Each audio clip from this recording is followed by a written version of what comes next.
Welcome back to another explainer. So today we're doing something absolutely fascinating. We're going to completely dismantle some deeply ingrained pop culture myths about the Mahabharata.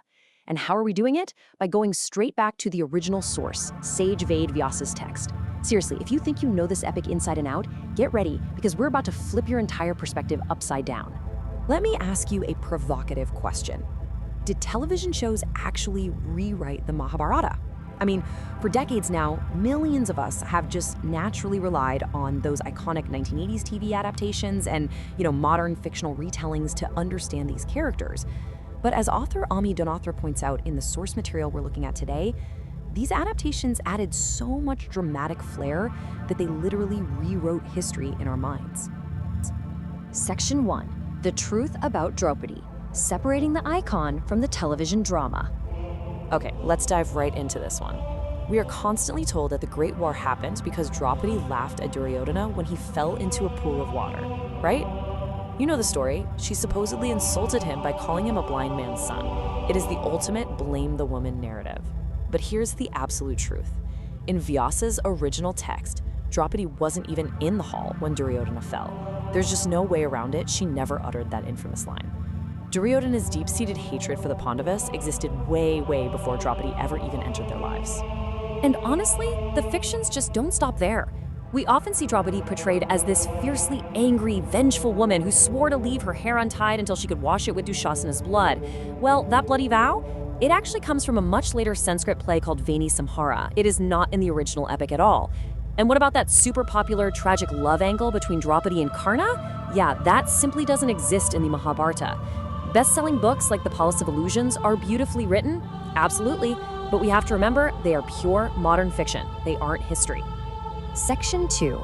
Deconstructing Karna's victim myth, the truth behind the tragic hero. Now, a really crucial point in understanding Karna is getting his background right. He's often called a putra, which pop culture has completely trained us to think was a slur against a highly persecuted lower caste. But let's look at the facts.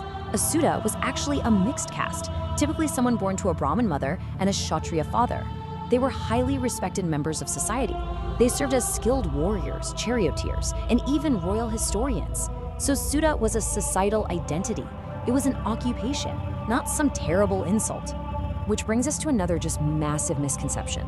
The popular myth claims that Dronacharya flat out refused to teach Karna because of his caste.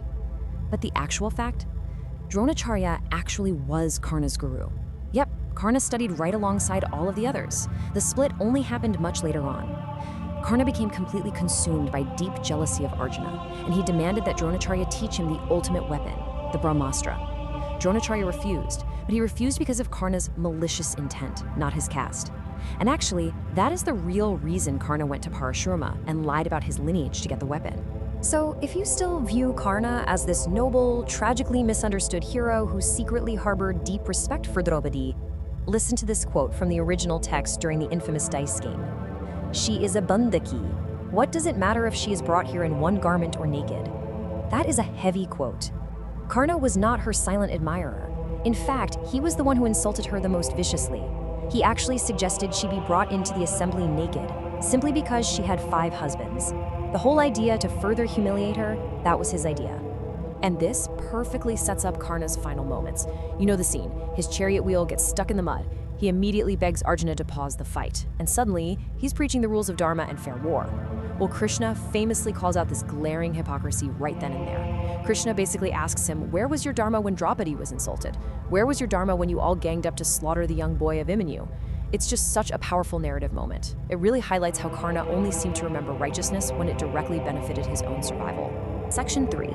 Unmasking the real Shakuni, the branch, not the root. Okay, this next detail is simply incredible to me. You know Shakuni's famous sinister limp? The one that absolutely defined his villainous swagger for an entire generation? Well, it was literally never in the original text. Not once. The actor playing him in the 1980s television show simply had a real-life leg injury, and the directors just thought, hey, that looks cool for the character. It's kind of humorous, but honestly, it's a mind-blowing example of exactly how fast pop culture can permanently warp our historical imagination. And guess what? His entire motivation was rewritten too. The myth we all know claims Shakuni orchestrated the entire Mahabharata war, out of revenge, right? Supposedly he believed Bhishma had imprisoned and starved his family in Gandhara. Well, that is complete fiction. In reality, according to Vyasa, Shakuni happily arranged his sister's marriage to the prosperous kingdom of Hastinapur. He definitely wasn't this grand root cause of the war.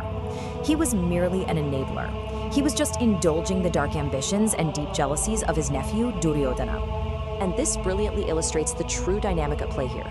Vyasa explicitly gives us a stunning metaphor in the text. It's called the tree of a dharma.